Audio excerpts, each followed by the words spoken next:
전염병은 세계 역사를 바꿔왔습니다. 패스트와 스페인 독감이 대표적인데요. 정치, 경제는 물론 라이프 스타일도 송두리째 달라졌죠. 2002년 사스부터 코로나19까지 주요한 감염병이 우리 사회를 어떻게 바꿔왔는지 국회 미래연구원이 빅데이터를 활용해 분석했습니다. 키워드로 자세히 알아보겠습니다. 이 자리에 박진 국회 미래연구원장 오셨습니다. 원장님 어서 오십시오. 네, 안녕하십니까. 국회 미래연구원이 있다는 거 죄송합니다. 제가 처음 알았습니다. 네. 미래연구원이 어떤 조직인가요? 뭘 하는 곳인가요? 네, 만들어진 지 2년밖에 되지 않았기 때문에 네. 모르시는 것도 일면 당연합니다. 네. 국회의장 직속에 있는 입법부의 출연 연구기관이다 이렇게 예. 생각하시면 됩니다. 네. KDI 등이 행정부 안에 있는 출연 연구기관이라면 입법부가 만든 출연 연구기관이다. 네네. 그 정파적 중립성을 생명으로 삼고 있습니다. 네. 뭐 과거를 놓고 동물국회, 식물국회 하는데 미래를 연구한다니까 조금 믿음을 가져봅니다. 열심히 노력하겠습니다. 네. 자, 감염병 관련해서 그 2002년 이후에 빅데이터 분석을 하셨다고 들었는데 네. 상당히 주목돼요. 왜냐하면 그 과거를 통해서 또 미래를 알아볼 수 있으니까 그렇습니다. 그 감염병 분석을 어떤 식으로 했는지 네네. 좀 설명해 주시죠. 전 세계 학자들이 쓰는 모든 영어 논문을 데이터베이스로 모아놓는 스코푸스라는 학술 DB가 있습니다. 네. 이 스코푸스에 스코푸스. 사스라든지 신종플루, 네. 메르스, 코로나 등과 어떤 단어들이 연관을 가지고 있는가, 네. 그 연관도 분석을 한 것입니다. 아, 그렇군요. 그래서 각 시기마다 음. 그런 전염병과 관련돼서 많이 등장한 단어들을 저희가 빅데이터 분석을 통해서 네. 추적을 하는 것입니다. 네. 그러나 코로나는 발생한 지 얼마 안 되기 그렇죠. 때문에 네. 아직 논문으로서 쌓인 게 많지가 한 않습니다. 6개월 정도밖에 지금 안 됐잖아요. 그렇습니다. 그럼 어떻게 거기 자료가 그래서 별로 거기는 스코푸스의 자료가 부족해서 SNS에 유튜브를 중심으로 한 자료를 저희가 분석 대상으로 추가했습니다. 네. 자, 그럼 분석하신 게 사스와 신종플루, 메르스 그리고 코로나19 그렇습니다. 네 가지의 큰 전염병이었군요. 그렇습니다. 자, 그러면 그 감염병마다 어떤 키워드, 어떤 게 등장을 했습니까? 주요한 이슈가 뭡니까? 네네. 예. 먼저 저희가 주목한 것은 이 주기가 점점 짧아지고 있다는 점입니다. 아, 주요한 감염병이 발생하는 주기가 그렇습니다. 네. 사스는 2002년에 발생했습니다. 그렇죠. 신종플루는 2009년이니까 7년 후에 발생했고요. 네. 메르스는 6년 후인 2015년에 발생했습니다. 네. 그리고 코로나는 4년 후인 2019년에 발생했죠. 7년, 6년, 4년으로 간격이 줄어든다면 그렇습니다. 또 금세 몇 년 후에 또 나올 가능성이 있다. 그럴 수 있다고 네. 저희는 봅니다. 네. 그것이 이제 저희의 이런 빅데이터 분석 결과로도 증명이 되는데요. 저희가 이 네 개의 주요 감염병마다 나타나는 네. 공통적인 먼저 키워드를 한번 찾아봤습니다. 네.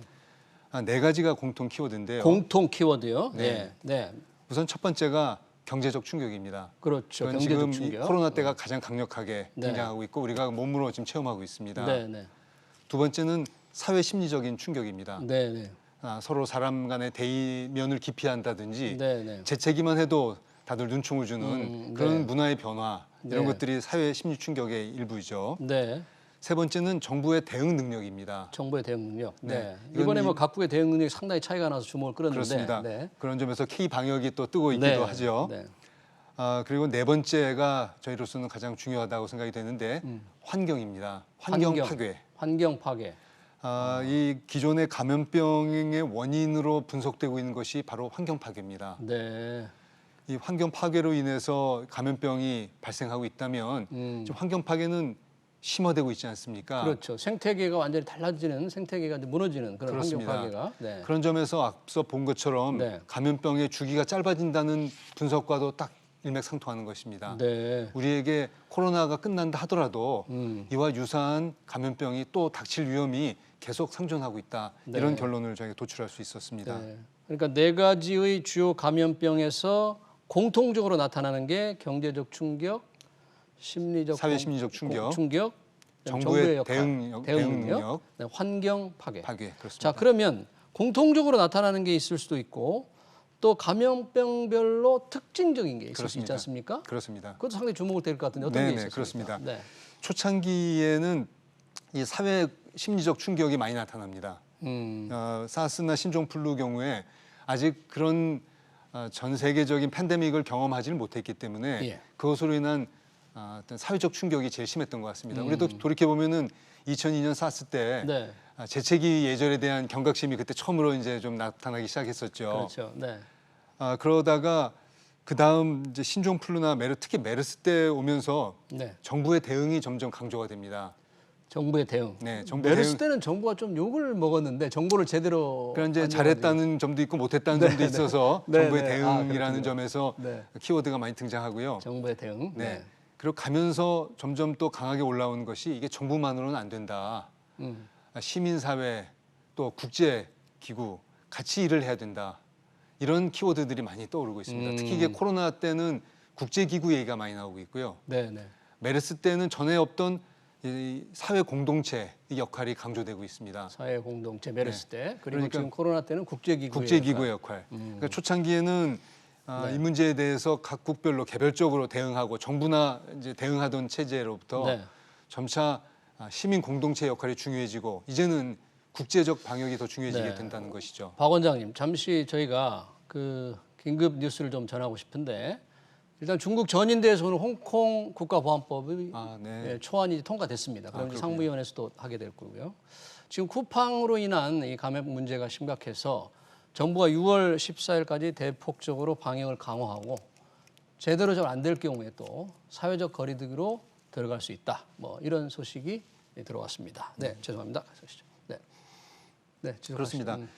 그런 점에서 이것이 개별적인 국가의 노력만이 아니라 전 지구적인 문제로 떠오르고 있다. 이런 시사점을 준다고 생각이 듭니다. 네, 그렇군요.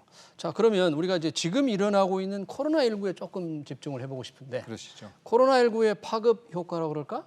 이건 어떤 게 있다고 볼 수 있겠습니까? 네, 코로나는 기존의 다른 세 번의 감염병에 비해서 네. 훨씬 강력한 영향을 미치고 있는데요. 예, 우선 크게 보면은 경제 측면에 우선 초점을 맞춰 보면 예, 수요 측면과 공급 측면으로 나눠볼 수 있겠습니다. 네, 수요 측면에서는 물론 우리가 대면 활동을 자제하다 보니까 전반적인 수요 위축이 일어납니다. 그렇죠.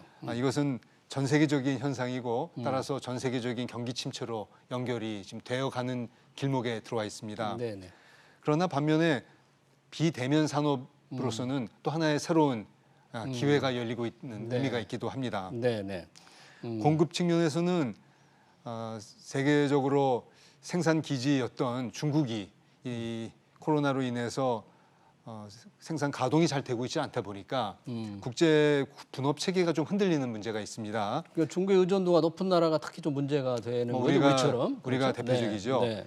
그러다 보니까 전 세계적인 공급망에 대한 변화 요구가 지금 올라오고 있고요. 그래서 네. 소위 리쇼어링이라고 해서 다시 본국으로 공장이 되돌아오는 국내 현상, 기업이 해외에 있는 국내 기업을 다시 돌아오게 하는 도래하는 거. 네. 현상들이 이제 나타날 네. 것으로 예측이 되고 있습니다. 네. 반면 감염병으로부터 전혀 위험이 없는 AI나 로봇으로 사람을 대체하자라는 목소리도 더 높아질 것으로 생각이 됩니다. 네, 네. 그런 점에서 이 코로나19의 파급 효과는 전 안에 있던 감염병과는 네. 그 질적 규모가 다르다고 봅니다. 네.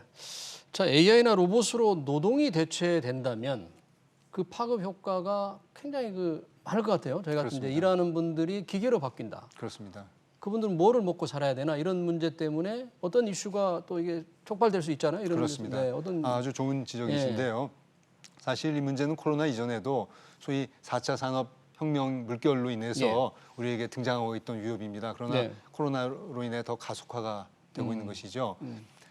따라서 이 노동의 기회를 얻는다는 게 점점 제약되게 됩니다. 그래서 일하지 않고도 일단 기본적인 생계는 꾸리도록 하는 기본소득에 대한 논의가 이제 필요한 시점이 아닌가 하는 생각이 네. 듭니다. 지금 당장 시행하기는 어렵다 하더라도 이 논의는 앞으로 시작을 해야 될 계제가 됐다 이렇게 봅니다. 그래서 지금 기본소득에 대한 국회 관심, 네. 시행 여부를 떠나서 네. 이런 부분이 왜 필요할지도 모르겠다 이런 네, 논의가 그렇습니다. 시작되는군요. 이것도 그렇습니다. 다 빅데이터 분석에 의한 네, 그렇습니다. 연구의 어떤 결과물로 볼 수 있겠네요.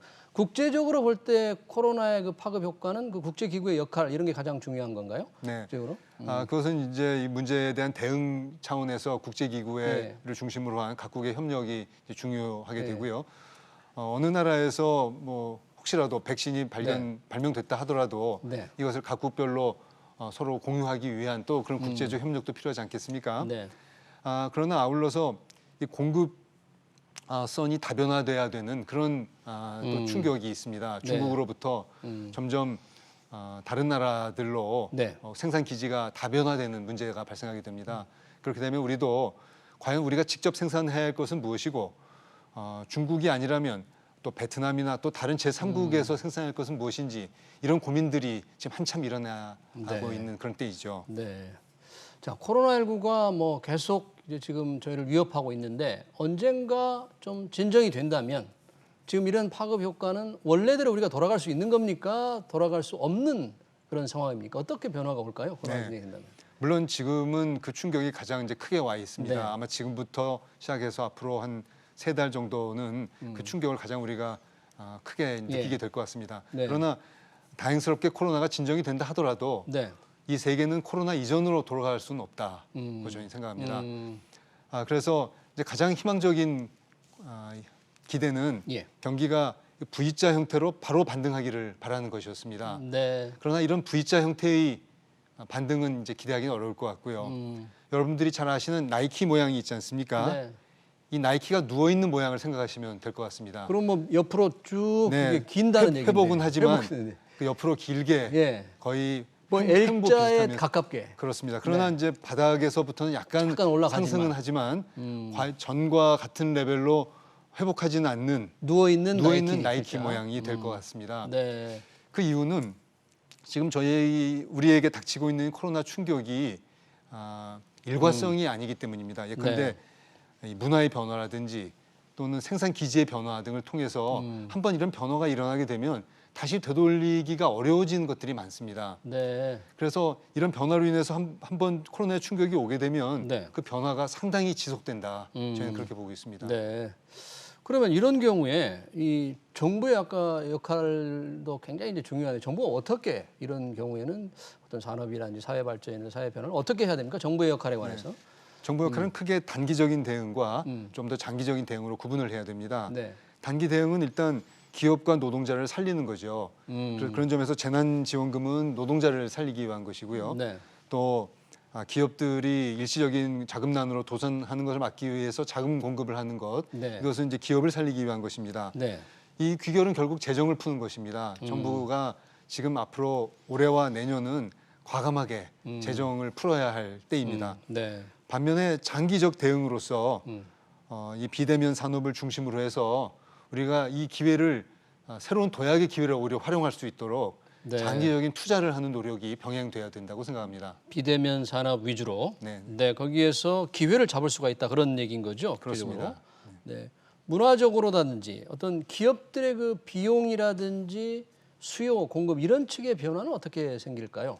네. 기업들.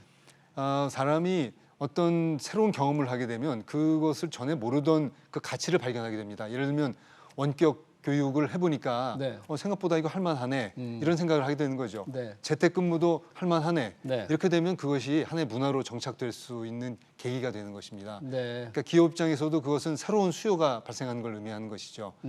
그래서 그 수요를 맞추기 위해서 새로운 기업들이 생기다 보면 공급이 늘어나서 네. 예를 들면 원격 교육의 가격이 떨어지게 되는 것이죠. 네. 이렇게 되면 그 분야의 산업이 더 활성화가 될 수가 있습니다. 네. 그래서 이 코로나의 효과가 그래서 지속적이다라고 저희는 보는 것이죠. 네. 마지막으로 잠깐 말씀을 하셨지만 이 지금 상황에서 정부의 경제 정책 관련해서 국회 이제 미래연구원 차원에서 조금 조언이나 권고, 당부를 한다면 네. 제언을 하신다면 어떤 걸 할 수 있겠습니까? 그러니까 지금은 내년까지 재정을 과감하게 풀어야 할 때입니다. 그러나 정부로서는 이 재정을 푸는 쉬운 일만 해서는 안 됩니다. 꽃감을 빼먹는 일만 해서는 안 되고요. 네. 재정을 풀 때는 그와 함께 패키지로 하기 어려운 일을 같이 하기를 저는 권합니다. 예를 들면 고용을 보장하기, 고용의 불안을 해소하기 위해서 전 국민 고용보험에 대한 논의가 지금 있고 있지 않습니까? 기초를 받겠다 그렇게 했죠. 네. 그거는 앞으로 나아갈 방향이라고 봅니다. 네. 그런데 그걸 할 때는 노동의 유연성에 대한 논의가 같이 진행이 돼야 됩니다. 노동시장의 유연성 필요하다. 아울러 기업이 일시적으로 망한 것을 막기 위해서 회생을 지원합니다. 네. 그러나 그걸 하는 것과 동시에 도저히 가망성이 없는 기업들을 억지로 정부에 돈을 넣어서 살리는 것은 좀비 기업까지 살리는 것은 곤란하다. 그렇습니다. 네. 그런 기업들에 대한 구조 조정을 같이 병행을 해야 됩니다. 네. 이렇게 단금과 또 아픈 약을 동시에 같이 써야지 꽃감만 빼어 먹지는 않았으면 하는 그런 바람을 말씀드립니다. 알겠습니다. 여기까지 하겠습니다. 지금까지 박친 국회 미래연구원장이었습니다. 당근 꽃감만 빼먹지 말고 동시에 함께 일해야 된다는 상당히 주목이 됩니다. 고맙습니다. 네, 감사합니다. 고맙습니다.